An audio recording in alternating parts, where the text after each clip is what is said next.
Welcome to Let Me Know How It Is, a pop culture podcast about TV, movies, comics, and all things geek. On deck today, we're spotlighting the 1991 movie, The Rocketeer. I'm Zach Slater.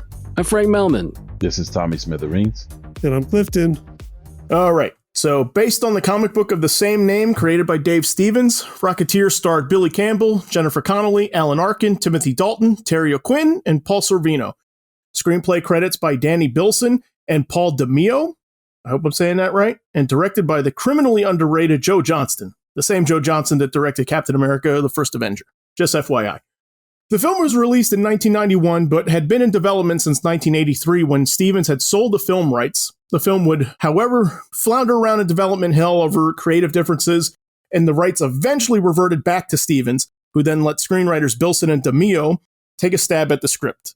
Stevens really liked their script, and then they tried to make the movie on their own and began shopping it to investors, notably at a time when Batman and Dick Tracy were still a few years off, so the film precedent had not been made for this kind of movie just yet.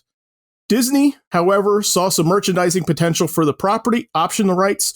Joe Johnston then was a fan of the comic book, and when he found out that the rights were at Disney, he offered his services to direct, and we're off to the races. Rocketeer scored $46 million off of a budget reported somewhere between 35 and 40. I couldn't find an exact figure. Plans were in place for sequels, but the disappointing box office was cited as the reason for those plans being shelved. So here we are, 30 years later after the fact. Let's spotlight Rocketeer. All right. I've been waiting forever to do this episode. Okay. I couldn't wait. I wanted to start a podcast with you guys because it was immediately like, oh, we could talk about The Rocketeer. Right. I love this movie. And then we had to wait a year for its 30th anniversary. Yes. Yeah, we decided to wait because it was around the corner. So, yes. What'd you guys think rewatching it? I was not as enthused as I thought I would be. Oh, we're like 2 minutes into the show, man. I know, right? You're already bringing it down. You hate everything we spotlight now. You hated Dick Tracy. I did. That's true. I didn't care for Dick Tracy. No, I mean, I liked it. I remember in my memory seeing it in the theater, and I enjoyed it. And I thought for fans of the comic, if you like the Dave Stevens original comic, for The Rocketeer, I mean, Billy Campbell looks just like Cliff Secord. Jennifer Connelly may not look like Betty Page, but she's close enough, so it's not a bad thing. I mean, the look of the movie, I love still. I still love that. We should explain the Betty Page thing, but we'll get to it. Yeah, we'll get to it in a second. Hold that thought. Keep going. Yes. So, I mean, overall, I enjoyed it. I just felt there was part of it there. I just felt like there was some moment where I went. I kept waiting for, I know I like the air show scene's great, and the build up to, I guess the restaurant scene is great, but I seen in my mind, I thought there's more to this, isn't there? And there wasn't. So I had that moment of, I mean, it's a fine, the set pieces are fine, and the story, I think I like the actors and the stuff it's based on more than I actually like the movie, I think. All right. You can tell me I'm wrong. Go ahead and tell me I'm wrong. I'm trying to figure out how to do it. Okay. I'm gonna see if Clifton and Tommy want to spot me first. Anyone want to jump in? Any takers? Well, I was gonna say, confession. This is my first time seeing it. Yeah, that was the part that I didn't know. I had no idea that Tommy had never seen it before. Yeah, I've never seen it before. That was the best part. When we talked about it beforehand, and I found out that because Tommy had said, "This is what we're talking about," and I said, "Yes, this is what we're talking about." And then not realizing it was a short conversation, and I had to come back to him later. And then I went, "Wait a minute, you've never seen this before." I didn't know that at all. So seeing it from a modern lens, therefore, is where Tommy's coming from. I saw it pretty late too. I actually saw it with you guys, not Tommy, because Tommy hadn't seen it, but Clifton and Frank, you guys showed this to me. Yes. I remember the first time I had seen it. Yeah. Yeah, it was about 10 years ago or so. Yes. Yeah. So I had missed it as a kid. And the story I tell is that, I had a different memory of this because I was the perfect age for the target audience this movie was trying to reach. So as I'm watching Saturday morning cartoons and after school stuff, right. Well, I guess it was summer. I guess I wasn't saying much after school stuff, but you get what I mean. This movie was everywhere for me. Right. So much so that at however old I was, 8, 9 years old. I was like, man, enough already. Jeez, I'm sick of commercials for this thing. You know? And it was so big that I thought this movie was like wildly successful. And it was really surprising to me when you guys pointed out that they're like, oh no, like it did do very well. No, it just did okay. Yeah. Yeah, it's one of those things where like when I looked at it, again, looking at the like I looked at Wiki and some other stuff about the numbers for it, and it didn't do anywhere near what I thought it did. Mm-hmm. Yeah. Like I thought for sure it'd done, much, it's one of those things where it's kind of hard to screw up a Disney. When I think about it now, I think it's kind of like, Disney puts out a summer movie for kids or in the kiddish genre. And it's kind of like, oh, it's, it's just a license to print money. But this was a couple of years, like you said before. Well, is it a couple of years before Batman or a couple of years before Dick Tracy? No, it's 2 years after Batman. 2 years after. 1 year after Dick Tracy. But in development before those movies came out. Okay, gotcha. I got you.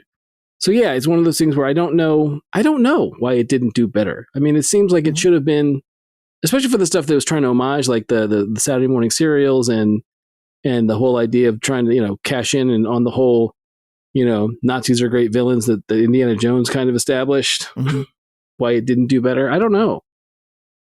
Because, like you said, the marketing for it was all over the place. Yeah, it's not like some people knew it was a comic book movie, but it definitely wasn't the time of comic book movies were a solid bet. Right. So and Disney live action was kind of in a dearth at that point as well. Guess. Like their animation was ruling everything at the time, but their live action, they had a few years earlier, Honey, I Shrunk the Kids as a hit. Sure. Ironically, from Joe Johnston as well. It was his only directorial outing before Rocketeer. Rocketeer was his second directorial outing after Honey, I Shrunk the Kids. Right. So he had success with them, but yeah, they hadn't had much live action home runs around that time. The cast is stacked, but they don't come into it until like 10 years later, like Margot Martindale. There's a lot. The cast is stacked, but a lot of big names that should have been in the movie weren't in it, so it was no draw for anyone. That's why it flopped. There's no one in that people want to say, oh, I like that person. No, but you're right. I mean, there's a lot of people that at the time, like, nobody really knew a whole lot of who they were. And a lot of people that they wanted to be in it declined, that would have pushed the movie forward. Like, people compare it to Batman, but Batman had 3 big name actors that people wanted to go see in the movie. They had Billy D. Williams, Jack Nicholson, and Michael Keaton. That alone made people want to go see what the movie was about, let alone the franchise. And then, of course, the Rocketeer itself, it was new in comics to begin with. And not to say that that's a defining thing for comics, but it wasn't enough of a draw for its fans to even bring it into it to make you want to see it. Mm-hmm. I mean, thinking about it, when we get back to if we're going to talk about the Betty Page stuff, is I know one of the things that the knocks on it is that it is highly sanitized compared to the comic book. Okay, in the sense that it's a Disney movie. Let's roll it back though. So explain the Betty Page thing. So apparently Dave Stevens, he thought highly of Betty Page and put her as a character in the book. Originally, the character of Jenny, right? She's Betty Blake in the book. So she's not Betty Page. She's just very clearly based on Betty Page. Right. She's clearly Betty Page. And the way I had heard it was that he had put aside, like from the beginning, he basically put aside a portion of whatever he made, because I guess people at the time, it was it's not like now where I guess it's easier to find people. No one really knew if Betty Page was even still alive. So I had heard the story that Dave Stevens had basically put a chunk of stuff away, like a portion of what he thought was legally what she would be owed if she were basically given her right to be in the book, or her likeness to be in the book. Mm-hmm. And then it turns out that she was alive. And then in the book, it's much more of an idea that, Betty Page is a pinup burlesque, model in reality, as opposed to Jenny, who's an actress. They definitely cleaned it up for Disney, for a kids movie. Mm-hmm. So I don't know. But the thing is, like, when I was thinking about it, I was thinking about how, I had that moment of, like, when I was looking at it, it's such a weird thing to watch superhero movies before the time of fan service. Mm-hmm. And the idea that like I kept looking for stuff, I'm like, well, maybe this is a nod to something I don't know about. Like, do the numbers on this mean something? And I don't think anyone really did that at the time. But I was also thinking about, if you were a fan of the Rocketeer and you wanted to see this movie and you knew that it wasn't going to be, they changed the character from Betty to Jenny. I mean, there was one like in the days of the internet where people were able to or Twitter, no one could Twitter bomb Rocketeer for being a kid's movie. Mm-hmm. So I don't know if that was a reason why it didn't connect with people who were fans of the comic, or it just wasn't. I don't know if it wasn't kid friendly enough, or I don't know. I don't know why it didn't do better. Yeah, the Betty Page aspects from the book, it's Disney. It's not really all that tough to understand why they would tone it down. Sure. Well, yeah, you know what I mean? I think they also changed it possibly before it got to Disney, because I've tracked down 4 drafts of the Rocketeer script, 4 different drafts, 1, 2, 4, and 5, 5 revised. And the character's name is Betty through all of them up until 30 pages into the 5th draft. And then it alternates throughout the rest of the 5th draft, depending on which pages were revisions. And the 5th draft was the I think basically the shooting script for the film, because the 5th draft was dated 1990. And I'd always knew they changed the name away from Betty because just to avoid Betty Page. And then I always kind of suspected they changed it to Jenny to be a play on Jennifer Connelly. Because Betty was always in the book and in the earlier versions of the script, they spelled it with a Y instead of an IE, and Betty Page was spelled with an IE. So they were already changing it just a little bit to make it a play. So I suspected they changed it to Jenny specifically just to reference Jennifer Connelly. And then when it shows up so late in the script drafts, I think I was correct in that. I think she had already been cast by the time they decided to call her Jenny. But Dave Stevens has spoken on it when asked about it. And what he had asked to the question of what happened to the Betty is his quote says, well, the problem with the film version of The Rocketeer was that it ended up at Disney and they wanted nothing to do with a female character that was based on a real person for rights reasons. Plus, it was a very sexy character, and Betty Page had really caught on in pop culture before we even got into pre-production. So they immediately called for changes in the character. We were still calling her Betty in the first few versions of the script, but by the time we were shooting, the name and appearance had changed and she wasn't Betty anymore. So that was the explanation he gave.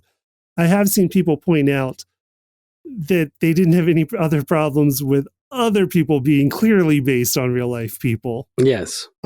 So what I suspect, and we'll get into those other characters too, because I mean, we've got Howard Hughes, we've got W.C. Fields, Neville Sinclair is clearly based on Errol Flynn. Yep. Right. And then another character we'll probably get into, Luther, is based on actor Rondo Hatton, who appeared in The Brute Man from Universal Pictures playing the Creeper, which is what that character is called throughout all the versions of the script I've seen. Oh, really? The heavy Luther is called the Creeper the whole time? Yes. He's never called Luther in the first draft. I'm not sure later. He's only referred to as the Creeper ever, which is the character that Rondo Hatton played in The Brute Man from Universal Pictures in 1946. Okay. And then the appearance is based totally on him. There was also a Scooby-Doo villain in season 1 called the Creeper that's also based on him. Okay. Just to throw that out there. Apparently he's a much referenced actor. For his horror, stalker, creepy kind of horror roles. But one thing that I will bring up is that around the time the movie was going into pre-production, Betty Page was being treated in a mental health facility after run-ins with the law, violent run-ins in some cases. And I think that might be an extra thing of Disney being like, nope, like we're changing this. Right. And she was released several years after the film and did become friends with Dave Stevens. They actually formed a close friendship after that. But that's one thing I've always suspected might have been at play in why her particular, they were like, nope. Yeah. But as far as like the pinup stuff, that was gone from that's not even in the first draft of the script. In the first draft of the script, she is an actress. There are some changes to personality, minor changes, but she's mostly the same as we see her. I mean, my thing is, I don't need it. I'm perfectly happy with the Jenny that we have. I love it. Like, you know, like the change makes sense in the storyline that we get, where the Errol Flynn character, the Neville Sinclair character, is such a pivotal villain. That, I mean, he appears in it too, but I think it just tightens the script. It gives her more to do by making her an actress and closely connects her to the Neville Sinclair character. Yeah, so we get that plot playing all the way along. I remember when I was watching it this time around and I was taking my notes and stuff like that, like I wrote tight script. I wrote super tight script in my notes because I had a moment, Frank, like when we went to see Back to the Future in a film festival that was playing in the theater, and we were like, man, like this is so tight. Like I had that feeling where I'm just like, I'm like, everything is like, there's not a scene I can pull out of this movie, and it wouldn't suffer. Like, you know, it's just it's remarkably lean. Every scene is doing multiple things. Right, everything pays off. Yeah. And it's like Jenny being connected to Neville, like it doesn't, none of it feels contrived to me. I'm okay. I can eat all of the decisions that they're giving me, right? Like all of the choices that they're giving me. Like I'm like, I could take it. I get it. Right. That makes sense. You said something interesting about fan service. Right. Though. And I would argue, I think, because I think that Batman's a funny thing, right? Batman 89. I would argue, even though I can look at a picture of Michael Keaton in that costume and go, that's Batman. Any idiot can tell that's Batman. And any idiot can tell that's the Joker. Right. I still, though, like I look at the way that Gotham City looked, and I look at the costumes, and I just look at the overall feel of that movie and the style of that movie, and I'm like, there's not a desire to be photo like accurate to the comic here. Right. Whereas I think Rocketeer is kind of an important movie in that way, that besides Christopher Reeve's Superman, I'm impressed that they didn't change the look of the costume. You know, I'm like, that's what he looks like. It's those pants, it's those boots, it's that leather jacket, it's the helmet, the way that it's drawn. Right. You know what I mean? It's like, it looks like the comic top to bottom. Right. They redesigned the jetpack though. They redesigned the jetpack, which was an interesting note. It's in my note too. I'm like, interesting that they redesigned that, which may be, besides the helmet, I think like one of the more important pieces.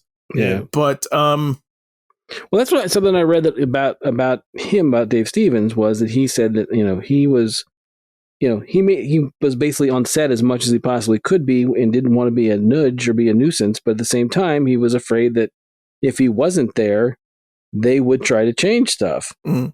He is a credited producer on the movie. Yeah. He is.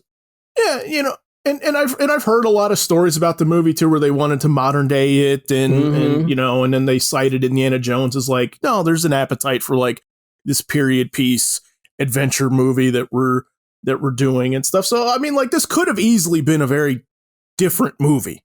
Right. You know?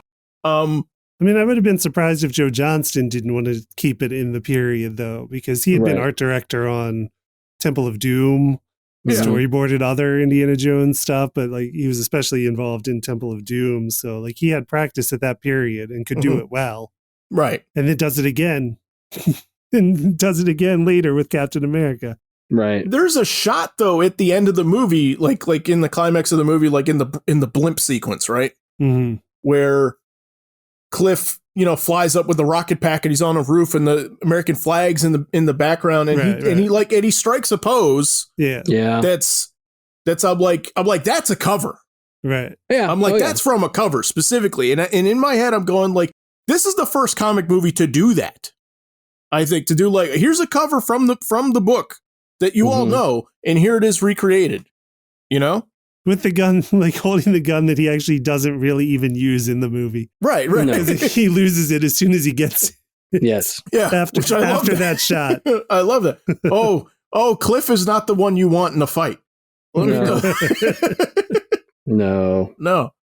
But you know what I mean? Like, I mean, sure that there's Christopher Reeve flying and in Superman Strike, but there's no like iconic, there's no like Action Comics #1 reenactment in Superman. Right. You know what I mean? There's nothing like that. And I'm just like, I'm like, okay, like this is the first movie I think that's sort of like, okay, this may be an itch people want to scratch. Yeah. I think, which I thought was interesting. And I don't think this movie gets enough credit for that, for kind of recognizing that, like, no, people kind of want it to look like the comic book. Let's do that. There was an Easter egg this time on viewing that I thought might be an Easter egg. I don't know if it was, because it's part of the plot where the mobsters stash the rocket when they're on the run from the feds. And early in the film, before Cliff gets it, they stash it in his hangar.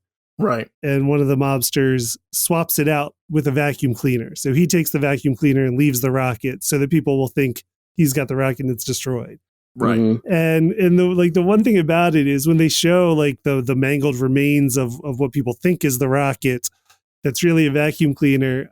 I thought that looks more like the rocket in the comic than the rocket in the movie. Yeah. Right. So Yeah. I think it was a nod to that. I think Right. like, yeah, like that's our play. Is people expect it to look like that, but it looks like this other thing. We'll post pictures from the comic and stills from the movie on letmeknowhowitis.com. But to describe to listeners the way it looks in the comic, it looks like a purple rocket.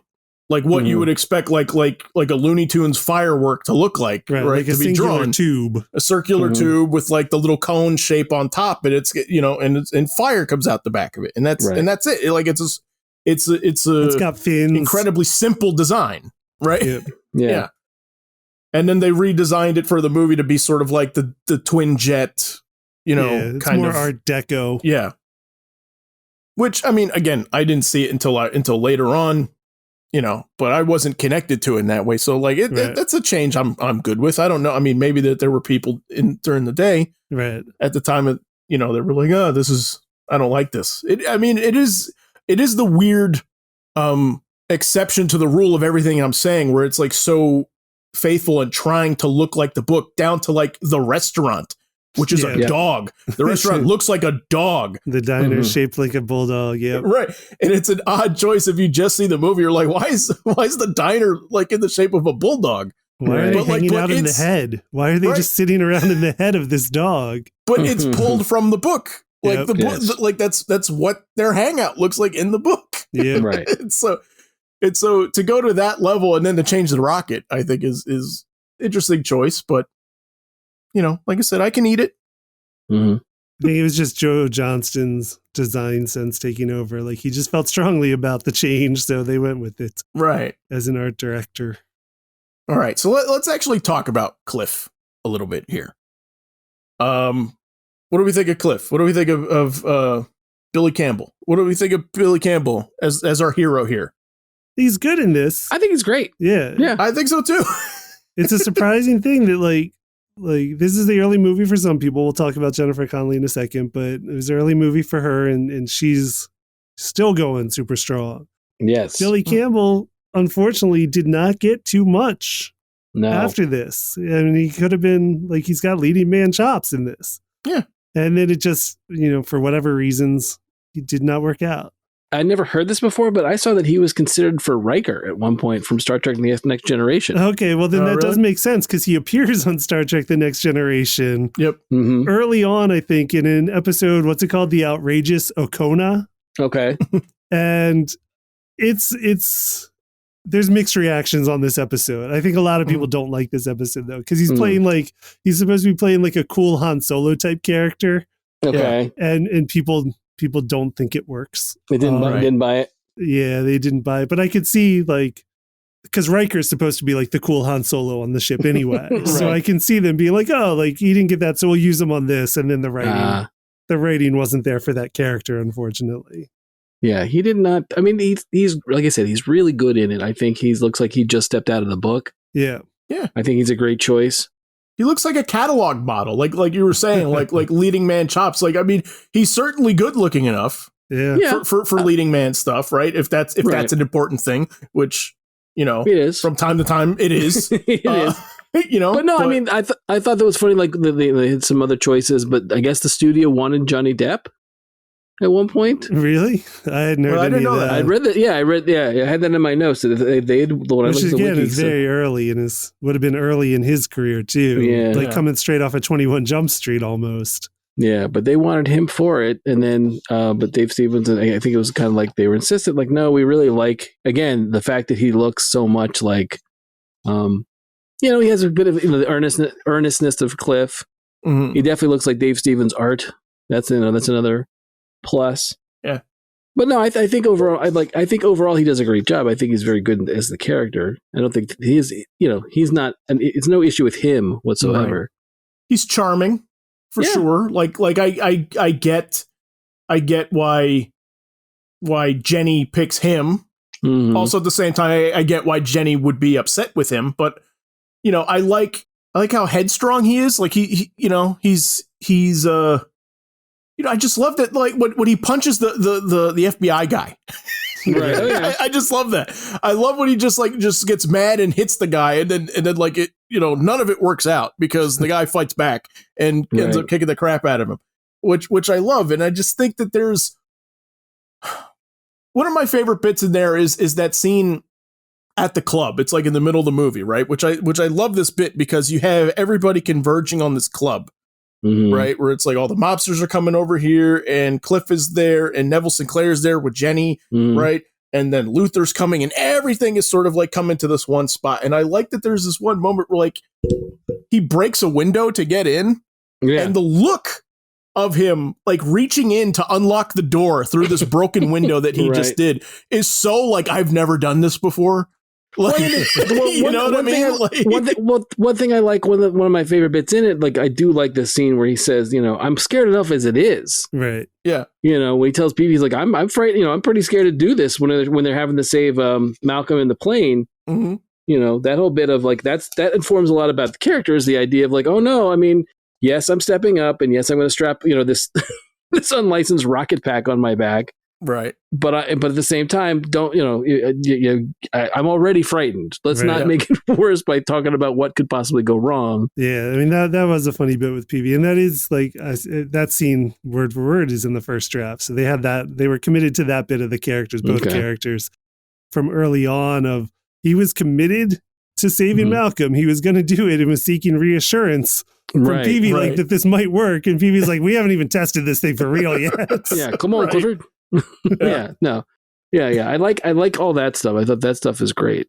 One thing I didn't I guess I put together from a long time ago that in watching it again was when Hughes has that moment of like he gets finds out that they didn't get the rocket back and they've got the vacuum cleaner instead, and then he decides that it's not worth it, and he's going to he tosses the plans into the fire, right? Gets rid of, so they can't duplicate and weaponize this thing. Mm-hmm. And when I thought more about Joe Johnston, the fact that he goes on to do First Avenger, I thought of the idea of the rocket pack being a unique thing, much like Captain America, like there only was supposed to be one. Right. Mm-hmm. There's that whole bit of like, well, no, we can't have Captain America's the super soldier serum falling in the wrong hands, nor can we have this rocket as well, which I thought was kind of an interesting parallel between the two. Yeah. But no, I think Cliff as hearing the stepping up to it, I think does a great job of trying to be, a hero. Because again, it's supposed to take place in 1938, right? Correct. Right. And we don't know whether or not no one ever comes out, again, a fan service bit. No one ever mentions, and they mention a flying man and a rocket man, when the reporters are running in to call in their story. Right. Mm-hmm. But they don't ever mention, no one ever makes the joke of like, well, we've seen that guy in long underwear, Oh yeah. In Action Comics, there's no mention of that. No. Even though Action Comics is like 1930, it's like I think it's cover dated April, but it comes out it's cover dated June, but it comes out in April. Right. So it could have stayed on the stands for a lot longer. Yeah. So again, we don't really know if that's the time of. So it's one of those things of in that universe, is he like the first, seen flying man? Obviously, it would have been a comic, but still, I would have thought there would have been some allusion to the idea of Superman, but there wasn't one. Right. Right. Again, not that surprising to me. It's Disney. Yeah. Sure. You know what I mean? Like, no, I know, but I mean, it's still as we get into the more of the, say what you will, when we get to the more modern era of stuff. I mean, Aunt May mentions Superman. Okay. when we're talking about more modern superhero movies, there are more nudges and winks to other stuff. So that's why I was kind of like, well, I mean, it just wasn't done back then, I guess. Right. They start to do it in the Batman stuff where, they mentioned that, the guy that worked in unlike I work alone or whatever, that kind of thing. Mm-hmm. But yeah, Cliff is great. I think Cliff is fine. Yeah, I think had I gave this movie a chance as a kid, I would want that toy. Yeah. Oh yeah. Of course, no problem. Like I would love that character as a kid. Mm-hmm. And yeah, and I like sort of the layered aspect to all the characters here. We're like, yeah, like he's scared out of his gourd, but he's gonna do this thing anyway. And I like also the switching gears to Neville really quick, just to reiterate what I'm saying here. Like, I like the idea that Neville is using Jenny, right? Like, completely using her to get to the rocket because of what he overhears. Right. But then at the same time, like, unquestionably becomes attracted to her. Sure. You know what I mean? Right. And I like sort of the layeredness to that too, that like he's using her, but then like he generally actually is trying to like steal her away. Right. Also, like he's a legit threat to Cliff over there, which is an interesting aspect, because not only is your foil trying to steal your girlfriend, like, the third biggest movie star in the world, as he puts it, like the third highest grossing star in the world, but he's James Bond. Sure. Also, like evil James Bond. He's an evil James Bond. Yeah, so that's Neville Sinclair, played by Timothy Dalton, who was James Bond before that. Not that long ago, too. Right. Not that long prior, in the several years leading up to it. And that was the thing I did not catch when I was a kid, because I saw this movie, I was in middle school, I think, when it came out, and I saw this movie opening night. And like I remembered seeing the comics on the shelf at the comic store, but I was too young for them. I always thought the art looked cool, but I was just picking up my X-Men stuff at that time. Right.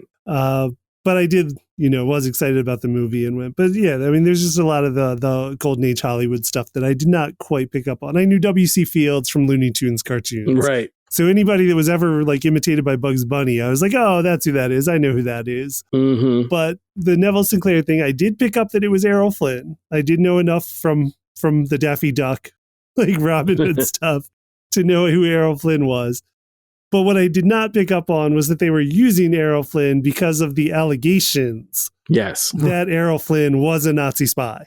Yes. From a biography in the 80s of refuted claims. Unsubstantiated in many ways, but there have just, for years before that, there have been claims about Errol Flynn ranging from him just being like an anti-Semitic fascist sympathizer to an actual Nazi spy who took orders from Hitler. Right. And so I did not catch that's what they were playing on at the time I saw it originally. But it's so cool to know, like, that's what they're playing off of. And it's like fun. Like, once you learn that, you're like, oh, that's really neat. And that's set too for like the movie that they're filming, though. I mean, that looks, for an old movie, buff like me, like that looks like the Adventures of Robin Hood. Like, Oh, it does. Like verbatim. Well, yeah, it looks like they rebuilt that set. I mean, if you've ever seen Adventures of Robin Hood, they have that whole sword fight on the steps. Right, yeah. Mm-hmm. That's a great scene, and it's one of those things where I remember even when I saw it before, because I've seen the Adventures of Robin Hood so many times. Even when I saw it the first time, I'm like, oh, that's cool. They're definitely calling out or basically trying to emulate when that happened. So. Maybe there was fan service to people of Errol Flynn that were fans of Errol Flynn's movies. And W.C. Fields fans. And W.C. Fields fans out there. Yes. Which, I mean, it sounds like that is the kind of fan service Dave Stevens would be into. He does seem like... Yeah. He loved Golden Age Hollywood. Yes. So that was not too wouldn't be too unheard of if that was the case. But yeah, that scene, like you said, Clifton, that scene reminds me of the old Looney Tunes where they would have, stars of the day. Yeah. In one a short or whatever, and sometimes when Bugs Bunny or whoever was emulating or imitating them. So yeah, so Neville Sinclair, like I said, that I agree. I like him fine. I think he's a fine villain. He's got some great lines in there too. I like the thing of what was he said about? Oh, when the guy says something about the Nazi says to him when they're on the blimp. I know we're jumping around. But I think I have it in my notes. Just the idea about being an actor. Right. Mm-hmm. And he says, Oh, that's what it is. The line, no, it's not when in the blimp. It's when he says the bit about spy, saboteur, fascist, and he's like proud of all three of them. Right. Yeah, it's when Jenny accuses him of. Yeah. He's like, I'm a what? That old bit I liked a lot. Yeah, he's good. He's a good villain. It's one of those things where, again, when I was thinking about, just stuff that he does and stuff that he does later, when I'm thinking about, is it Luther or Lothar? I can never remember. Luther, I think, is what they say. But there's a bit, like, it made me think of, has everyone seen Hot Fuzz? Yes. No. Yeah. You're talking about the guy from Game of Thrones. Yeah, because there's basically he's the bad guy in Hot Fuzz. Shocker, right? Spoiler. And then he runs around in Hot Fuzz with the Hound? Yeah, that's right. Timothy Dalton, and then the Hound. The Hound is the big guy in. Yeah, he runs around with Maury McCann. Is Michael Yarp Armstrong? Yes. Yarp. Yarp. That's the character, which made me think of that because he's the heavy in Hot Fuzz. Right. So, yeah, the Hound from Game of Thrones. The Hound from Game of Thrones. Yeah. Absolutely. This enormous, man mountain of a man. Yeah, that is funny. He's always teamed up with a big heavy. Right. Yeah, because he's kind of the talk much. No, because he's kind of the suave, like, no, he's charming. Yes, he's a villain, but no, he's not a villain. You don't want to think he's a villain, but no, he's a villain. Right. So, yeah, it's good. He's good. I like him. All right, so what do we think of Jenny then? What do we think of Jenny? I was going to say, let's get into Jenny then. No, I like Jenny a lot. I like too. I mean, that's the thing. Like they didn't make her a pinup, but they do keep the personalities from the comic. Like her and Cliff in the comics, they're a little more over the top at each other. Like always put upon by each other, and they tone that down, but they don't get rid of it. Like they're both like exasperated by each other at different times, and I mean deservedly so at different times. Yeah, I mean it's definitely they're crazy about each other, but they also make each other crazy as well. Yeah. There's a lot of that in the comics, and you get some of that in the movie as well. Yeah, and she does, like, I do like that they give her a lot of agency in the movie. Like she's definitely like she's willing to stand up for herself. She doesn't let things go. Like she just doesn't let things slide by, and she can take care of herself. Right. There's a sweetness to the relationship though too, as much as they sort of can make each other nuts. Yeah. I think that there is, it's just sort of like packaged up a little bit too, like in the old style where, like, he's got to go to the house where she's staying and, like, and ask for permission to take her out, like, you know. Right. Oh yeah. And there is sort of even though they're not teenagers, there's sort of like a teenage love and innocence thing to it, which I like. Right. Yeah. Well, they end up getting together, as outside of the movie as well. Yeah, that's right. Oh, right. Yeah, they were married. So they were together in real life. In real life as well. But no, I mean, there was looking up stuff about it. There was definitely a push to not make her, a damsel in distress. And, there's a lot of bits where she's, smacking people in the heads with vases. Right. Yep. Or, statues or whatever. Yep. Which is cool. And then, I mean, doesn't she, doesn't she like, what does she do there's something, she picks up the flare gun in the climax. She shoots down the Zeppelin. Yeah, puts the Zeppelin down. So, yeah, there's a lot of cool. I mean, she does a lot of cool. I think a lot of it also was the idea of, while they weren't trying to make it exactly Raiders of the Lost Ark, I'm sure there was a lot of the Marion Ravenwood talk amongst them as well. The idea that they wanted to have a proactive. Because she's a similar character in the sense that, yes, there are moments where she's sort of like a damsel, and there's also moments where, she's willing to stab. Stab Belloc, while pretend to be drunk in the desert. So yeah, I do love the scene when Neville captures her after she's figured out that he's bad and he reveals himself, and she endangered herself. Like she was free and clear until she sees Cliff is in danger, and then she goes in and saves him because he would have been killed without her in that case. Because Luther's got him in his sights, and she knocks out Luther, with a vase from the bushes or whatever she hits him with that time.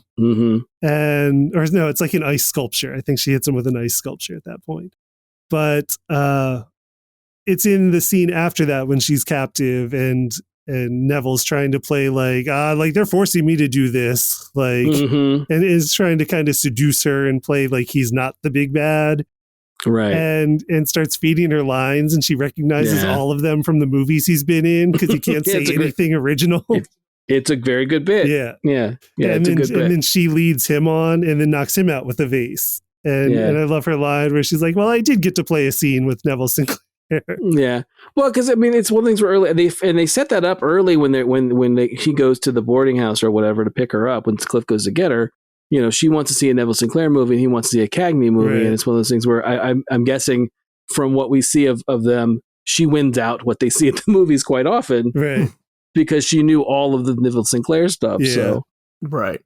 Yeah, no, I like that bit. I thought that was cool too. Yeah. So. Yeah, and of course she has the great Rockahoo line at the club. Yeah, that bit is great too. Yeah, she was busy. Yeah. She was working all day. I was working all day. Jeez, gee whiz! Haven't seen the papers. I've been working all day. Like, yeah, I love that bit. All right, what about Alan Arkin though? Let's get into him because Peavy. Oh, he's fantastic. Yeah. Again, he kind of steals the movie. I think. No, I think there's again when you talk about like great lines in the movie. I love the bit of when the when the plane's on fire and he's just like, well, that's the end of that. After they come after the shootout, right. Their first plane, in the opening scene. Yeah, when that first plane goes, well, that's the end of that. No, Alan is great. He just does great. I mean, he's awesome as Peavy. Yeah, so like Peavy's the mechanic. Just refresher is Cliff's like old buddy mechanic that helps him fix up all the planes to try to get them to because they're racers, I guess. Mm-hmm. Like they keep talking about nationals, so I guess they're trying to race their planes, and then a little feeling of going to regionals. Yep. But no, I mean, there's a little Marty and Doc Brown there. Mm-hmm. Yeah, because it's one of those things where he does not realize, he puts it together, the idea that you need a helmet to help you steer. Right. Yeah. If you turn your head this way, it's going to make you go this way. It's not just a decorative thing, which I don't think is in the comics.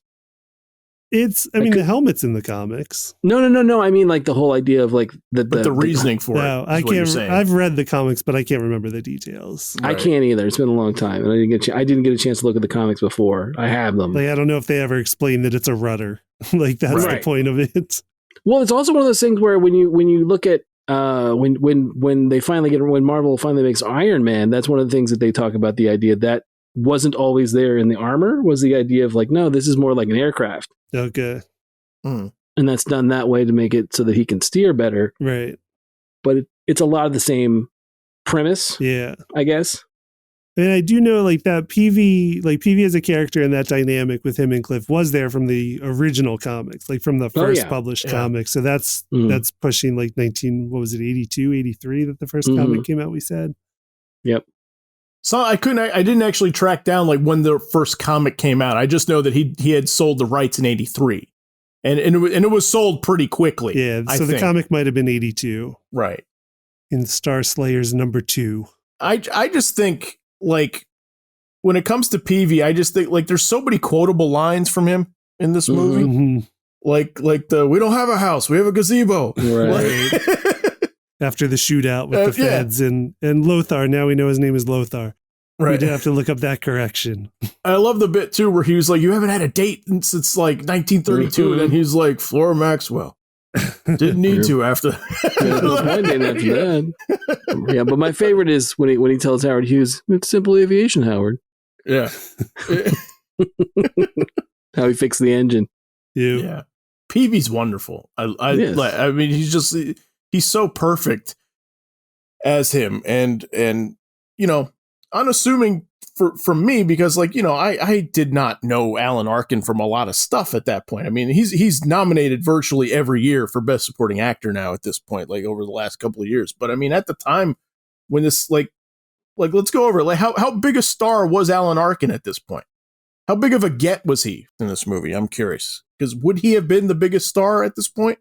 I think Timothy Dalton would have been the biggest star. Yeah, probably. At that point. Okay, sure. Yeah, of course. Bond. Okay, but So he's a pretty big get at this point, but so what about Alan Arkin and Paul Sorvino at this point too? Sorvino, this is pretty early in Sorvino's career. Yeah, he wasn't actually. Yeah, he wasn't as notarized. In fact, I think I was reading somewhere that Lloyd Bridges was supposed to be Peavy. Yeah. Okay. Yeah, which would have been very interesting. I think. Did Sorvino play Eddie Valentine? Yes. Yep. Yeah, the mobster. They wanted Pesci for that role. Oh, sure. Shoot for the moon. Right. Oh, yeah. But to me, there's a lot of notable actors. And he did Home Alone like a year before this. Yeah. Truly not inconceivable that he would sign on for it. Mm-hmm. But this is his comedic years, isn't it? I mean, this is after he comes off of playing mobster roles, but this would be more in a comedic fashion that starts to approach his career at this point, as far as Pesci's concerned. But not to say anything, but Sorvino was, but Terry O'Quinn's in his early years. I mean, he had hair in this movie, right? You know? It's a long time before Lost. Mm-hmm. Oh, yeah, indeed. But Polito was in this movie. And to me, Margot Martindale was my surprise person that was in that movie. That? No, I did not. Yeah. I'm always surprised that William Sanderson's in it, and he doesn't even have a line, I don't think. No, not he's got like one or two. Yeah, he's got one line. Yeah. You know, that guy's a great actor, or was a great actor, and they don't use him. Like overall, like the cast feels like it should be the cast from a Coen Brothers movie, but barely any of these people were in Coen Brothers movies either. They feel like they should have been in a Coen Brothers movie, supporting cast. No, it feels like casting for a Coen Brothers movie. Yeah. Well, the other thing is, like, I always thought that Lothar looked like a Dick Tracy villain. I thought for sure. I thought that's the push that they were going for. Like he stumbled off their lot into this one. Yeah, I was going to bring up. It was like 2 years in a row we got like a Marv-looking character, like a Sin City Marv-looking character, because we get one in Dick Tracy, the hobo, the toy that they discontinued, right. and then Lothar in this. But yeah, like I mentioned earlier, Lothar was based on a real life actor who looked like that. Wow. The real life actor was not that big. That's the only difference, is the real life actor was not that large, but he would kind of portray large through camera tricks in some of the stuff he did for Universal, like the Brute Man that we talked about. But it was a real life actor who was from Hagerstown, Maryland, which I only bring up because that's not far from us. Wow. Did not know that. And that was Rondo. Tiny Ron? No, not Tiny Ron. That was the actor was Tiny Ron. Ah, okay. The actor who plays Lothar was Tiny Ron, but Rondo Hatton is the actor that Lothar was based on. Gotcha. So yeah, it is funny because he does look like he's made up. Like there was extensive makeup to make this guy look like Rondo Hatton actually looked. Right. Yeah. And it gives the movie some charm, I think. You know, depending whether or not you can look past like sort of the limitations of makeup and effects in movies and stuff like that, I think will you know, lend a hand whether or not you're able to enjoy this movie or not. But I think that, you know, Lothar's makeup adds some charm to it, and it looks like it's no picnic to wear. Right. Clifton, I mean, you know makeup, and and that makeup looks heavy to walk around with, I think. Yeah. It's probably foam latex. So not all heavy, but you can't really emote, and it's a full appliance to his face. Right. Hours in the chair. Yeah. We did talk about Eddie Jones, Malcolm. Oh no, we did not. No, we didn't. No, okay. I wasn't sure if I don't think we mentioned him. So Malcolm. Yeah. What do you think of Malcolm?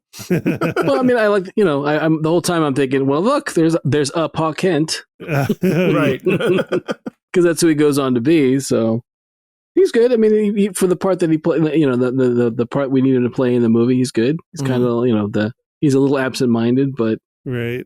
Well, the one that I thought was that I didn't realize any time I've ever viewed it was the guy that plays Wilmer, the guy that's driving along, being chased by the feds. Oh yeah, the first guy who steals the rocket and stashes it in the hangar. Yeah, he's played by an actor named Max Grodenchik. Okay, I never knew that what he was famous for. Yeah, Rom. Go ahead. I was gonna say Rom. Yeah, he plays Rom on Deep Space Nine. Yeah. Oh, okay. Really? I didn't know that either. Yeah, apparently he's well known for playing the Ferengi rum, and then also the fact that he's very well versed in the rules of acquisition. If you're familiar with Star Trek stuff at all, so I thought that was pretty cool because as soon as I saw that he was Rom, I was like, oh yeah, of course he is. So yeah, but you said Tom, you said Margot Martindale. Yeah, Margot Martindale. She's Millie, the diner owner. Yeah, Millie. Yeah, that's one of the first plays I ever saw her, and then she's also really great in a movie called Nobody's Fool with Paul Newman. She's great in that too. Plays a similar role in a modern day thing, but yeah, she's good in that too. It's one of the things where there's a ton of people in that movie that go on to do a lot of great things. Yep, like Jan from The Office. Margaret Martindale was recently Ma Beagle on the 2017 DuckTales cartoon. There's that as well. And yes, Jan from The Office was the singer in the South Seas Club. Yep. Ah, okay. The Iceberg Lounge. Singing the old swing standards. So we got just a little bit of time left. So what are some standout moments from this movie? What are our favorite bits? Let them rip. Go ahead. I say every scene with Peavy. They are all good. Yep. How do I look? Like a hood ornament. Yeah, like a hood ornament. Clifford, I love that Cliff wears his quote unquote costume under his waiter's outfit when he goes to the club. Me too. Yeah. In typical superhero fashion, I laughed out loud. I was like, "Oh wow, he's still wearing that." I mean, it's if you ever waited tables, that's the worst. That's the worst thing in the world. But the fact that he's wearing it underneath is just awesome. Yep. You see the cuffs sticking out. Yep. Mm-hmm. It's great. But at the same time, that jacket does have a lot of buttons. So it does. Like that is a pain to take on and off. And but Indiana Jones does the same thing in Last Crusade. Sure, he does in a blimp, no less. In a blimp, he puts the waiter outfit on top of the leather jacket. Yes, that is one thing I noticed in the first draft to the later drafts in the movie is that there was the whole Zeppelin thing was not in the first draft. In the first draft, the Nazis are on a sub. Yeah, that surfaces, and I thought, of course, it took them a while to figure out that they should have an airship in their Rocket Man in the Rocket Man climax. Right. Actually, okay. Let me ask you this, Clifton. Since you brought up the drafts before, was there anything that you saw in any of the drafts that was cut that you thought man, I wish that was left in? That's a great moment. That's a great bit.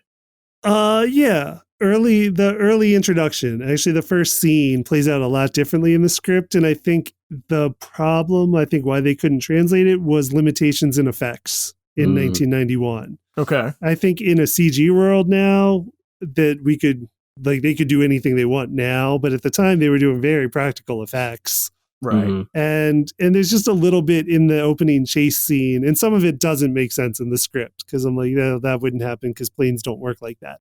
Right. But there's one thing, because in the opening scene, when he's in his racer and the mob's being chased by the feds because they stole the rocket, but we don't know all of this yet. We just know there's a chase going on.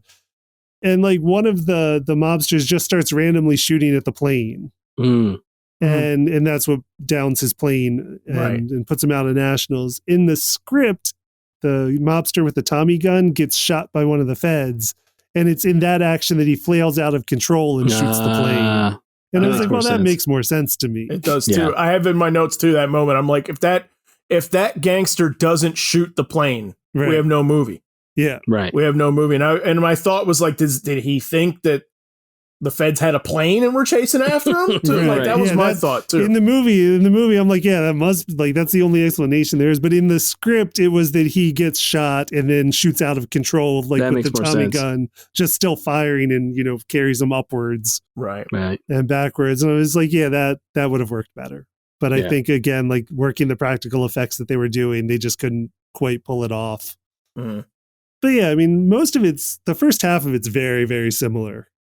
And then it just starts going a little off the rails, a little different. The whole finale in the first script takes place in the South Seas Club. So that whole scene gets moved to the end and is actually the climax. That makes sense because it felt very climaxy to me watching it. I'm like, oh, this is in the middle of the movie. And like I said, everybody's converging on that moment and it feels very building up to that crescendo in that moment. Yeah. Okay. Which it all culminates with this sub coming out of the ocean because the South Seas with the South Seas Club in the in the script is like on the coast, like it's on a cliff overlooking the Pacific. Okay. And, sounds awesome. And there's like a very questionable musical number that's happening in the script that has to do with like they've apparently in the script in the South Seas Club, all the waitresses are wearing like sarongs, so they're trying to look like South Pacific natives. And then there's like tribal men in like witch doctor masks. That's unfortunate. Are they singing Anything Goes? No. Okay. But I think that's what they were going for. But I think they realized by like 1990 that might not be a good idea. Miraculously, somehow they've decided that. Right. Because I'm like, yeah, this is a little awkward. I'm like, this is reading a little bit problematic. And then so they cut all that stuff, luckily. But it does lead to, like, one of my favorite scenes does happen in the climax of the movie at the Griffiths Observatory with the Zeppelin overhead. And it's when the mobsters find out that Neville Sinclair is a Nazi. That's a great bit. That was one of my favorite bits as a kid. It's still one of my favorite bits when Cliff tells him, like, what does it feel like working for a Nazi, Eddie? Yeah. And Eddie's like, wait, what? Right. Yeah. Like this mobster criminal. We've seen this whole movie. And Neville's like, what does it matter? I'm paying you. Like, what does it matter who I work for? Right. And then they all turn on him, and then the Nazis come out, and then you get the whole shootout where it's the mobsters side by side with the FBI Yep. shooting at Nazis, like Nazi soldiers coming out of the woods. It's a great bit. It's so awesome. I love that whole scene. Yeah, I love the bit that when I love that part when Paul Sorvino looks at the one Wooly, the one FBI agent, and gives him a grin of like, yeah, man, we're killing Nazis. Has no problem with it. One of the other things, it's funny that you mentioned that too, because there's a intercompany crossover between Marvel and DC with Captain America and Batman set in the 30s or the 40s. And there's a similar bit in that to me I've always thought it was lifted straight from Rocketeer, where the Joker is working with Red Skull until he finds out that he's a Nazi. Okay. And the same thing is like, dude, I'm crazy, but I'm not working with you. Right. That whole thing. What I also thought was funny was the fact that in the club, Neville Sinclair has chloroform at the ready. Yes, he does. Yes, he does. Right? That to me was just like odd. Like he just had it. There was no, I have to go to the I don't know, a medical place, like, an office where they have their first aid kit somewhere within the building. Nope, just had it on him, ready to go. Gives it to Jenny and she's out. So I thought that was that I had not remembered that was the case. That to me. Oh, I also like the bit because you have to have it to get the bit started. Is the laundry chute bit, where without that, I mean, I guess they could use a dumbwaiter, but again, that would have been a tougher sell. But I think the laundry chute within the club works really well for Cliff to fire the rocket within a building. Right. I love when he's rescuing Malcolm that his head goes through the bottom of the plane. That's good too. I love that. Like there's a fun reoccurring gag in this movie of Cliff bumping his head a lot, and I just love that it's just so much like he's in over his head, he's headstrong, all those things, and it's just like another I love these heroes that kind of are just scraping by, right. And so that's one of my favorite bits. It's he's going to this glorious rescue and boom, his head just goes through the thing. And just going back to like another possible, Golden Age era Easter egg is when they do their first test with the rocket, they steal a statue of Charles Lindbergh. Yeah, that's a nice one. And strap it to Lindbergh, and then that's when it like destroys the head of the statue, and that's when they're like, we need a helmet. Yep. But I was like Lindbergh was another possible Nazi sympathizer, so like they're not kind to the possible Nazi sympathizers in this movie. Yeah. I like the bit with Peavy at the end with, that's terrible. That was a nice car. Right. That's another great line. Right. Well, I do think it's funny that when they're in the up until the point they tease they foreshadow or they front sell the idea of, hey, the blimp is full of hydrogen. They tell you from like early on in the movie that it's full of hydrogen. I think it's even the newsreel. Right. Yeah. The newsreel mentions that it's coming to LA and says, look us up when you get to Hollywood, boys. Right, and they're afraid of a stray shot, but when Jenny pulls out that flare gun, no one's like, hey. No, Cliff tells her not to shoot. He tells her not to shoot. I know, but it's definitely a moment of no one seems to remember that they're in a giant hydrogen blimp or Zeppelin. That don't do that. It just seemed to me like it was a little delay. I mean, granted, for sake of story, you have to, otherwise you don't have your bit on top of it. But right. It's very much the idea of like, oh no, this thing's going to blow up at any moment, and it sort of does it in waves, so they have their moment. Yeah. As opposed to engulfed in flames all at once. So, any other great bits from it? Any other things that we want to talk up? Favorite moments? I do like that Eddie is the first one to shoot. Okay. Like Eddie has finally when he's just like, all right, no, the only way we're getting out of this is he just has no hesitation of just firing a Tommy gun into the Nazis. Right. Yeah, and the other thing is for a Disney movie, again, it's one of those they don't shy away from killing Nazis. Nope, not at all. You can do whatever you want to them though, and it's fine. Sure. Nobody, like we said, it's like robots and Nazis. Right. You can do whatever you want to, and zombies. Well, I mean, the other thing is what Tom and I were talking about the fact that there's a whole lot for we were talking about before the episode before we recorded was the idea that there's a whole lot of Nazi imagery in this. Mm-hmm. Yeah, as well as burning flags. Right. The animated bit too. Yeah. Yeah. The animated plan that was the Nazi rocket men taking over the world. Yeah.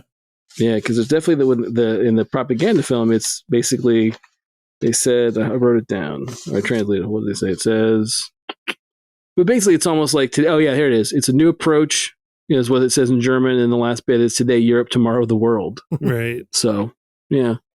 All right. So we are so unfortunately this movie did not get a sequel, so we will close out on what we would have liked to have seen if a hypothetical Rocketeer 2 was ever getting made. But first, if you like the show, you can check out all of our episodes on YouTube and letmeknowhowitis.com.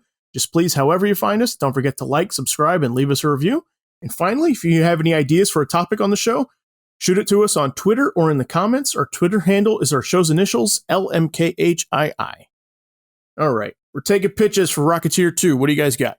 But you should say this comes up every few years that there's news in the trades that they're developing the Rocketeer sequel. Right. Like going back for a while now, like every couple of years that story will come out. Yeah, they break my heart always. And it just came out again about a year ago. I think there was the rumor that it's being developed as a Disney Plus original. Yeah, there's talk of a sequel there. So maybe it'll happen. So you got to watch Mighty Ducks and make sure that it does well so they make Rocketeer 2. Right. Well, they had the animated, about his, I think it was his granddaughter, his great granddaughter. Right. And that was the thing, because one of the rumored sequels was basically that. Yeah. And then I was like, well, maybe they were just confused, and maybe they just heard the animated series was coming and didn't realize that wasn't the sequel. But basically, it's someone sends his great granddaughter a rocket pack, and then has a helmet, and she ends up being the Rocketeer, and like they're in the town where there's a statue to Cliff Secord as being the Rocketeer.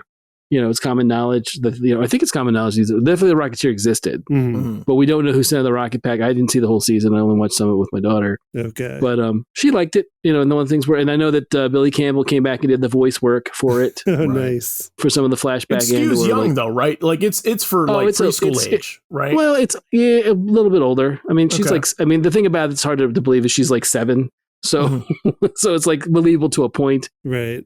The 7-year-old be able to maintain a rocket and not right. die horribly. So, but yeah, I mean, it was cute. I mean, I know there were a lot of dicks on the internet that were pissed off about it, but at the same time, they paid homage to what had come before. It wasn't like they were saying there was never a Rocketeer, right? And it worked as a story. It works fine, especially for little kids. Yeah. But if I got a sequel for Rocketeer, I would like to see them. Because originally in the comic, the Howard Hughes, not a character, but the movie, it's a character.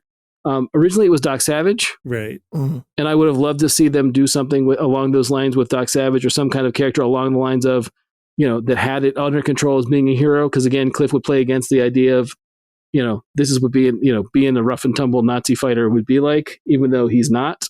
Right. So I would like to see him kind of either Doc Brass or a Doc Savage type character, have to be the one that Cliff has to deal with, good or bad. So that's what I would want. Okay. Tommy, Clifton?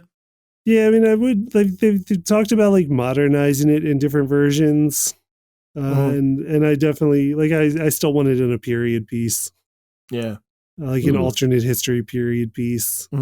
So maybe not Nazis, because we'll say he beat the Nazis, right? And so some kind of threat, but around that same time period, like pushing into the 40s. Yeah, you gotta do like Crystal Skull and be like Cold War, right? You know, push it up like yeah. I'm curious what it would look like if it was modern day. I just think it would look odd. Right. Yeah, you know. I think that's kind of the neat thing is that like when I think about Rocketeer, I think 30s, and it's not just because of the movie, but it's like, well, I mean, it's got a baked in like Art Deco retro futurist aesthetic to it. That's a big part of it. Yeah, I mean, in a lot of the comics too, because I mean, like there was a lot of shorts that came out, and Mark Waid had a little bit of a run with Rocketeer. Like nobody modernized it in any of that, in any of those books, which are all awesome. You guys should check them out. From IDW. Yeah, Tommy, any ideas for a sequel? I was gonna say blend it in with Adam Strange, make him the descendant of the Rocketeer. Or when he comes into it, find out that he's related to him, and then his granddad was the Rocketeer. You know, that's cool. And then have him fight it. Just make a through line for him. That's why he's natural with it when he goes to Rand, that type of thing. But make a callback thing that his father, was the grandfather of the Rocketeer that he wasn't aware about. That's why I make the sequel. Right. Yeah, I don't quite know exactly what I would want because I'll watch anything for it. You know what I mean? This is one of those things where I'll be very honest with you. I'm getting a little tired of the 30-year after the thing we love sequel. Yeah. You know what I mean? Like I'm getting a little tired of that. But that's how you get the original actors to come back and do cameos. But this is one of the weird instances where like Alan Arkin's still around, Jennifer Connelly's still around, Billy Campbell's still around, like almost everybody like attached to this movie is still around. And it can still work. So I don't know. Reboot, sequel, I'll take it either way. I just love the character. I love it. I just want more. So okay, listeners, hit us up on Twitter or in the comments. Let us know what you guys think. As always, we'll post links and examples to everything we talk about on letmeknowhowitis.com. Please remember to like us and follow us on social media. Thanks for listening, and we will see you in a week.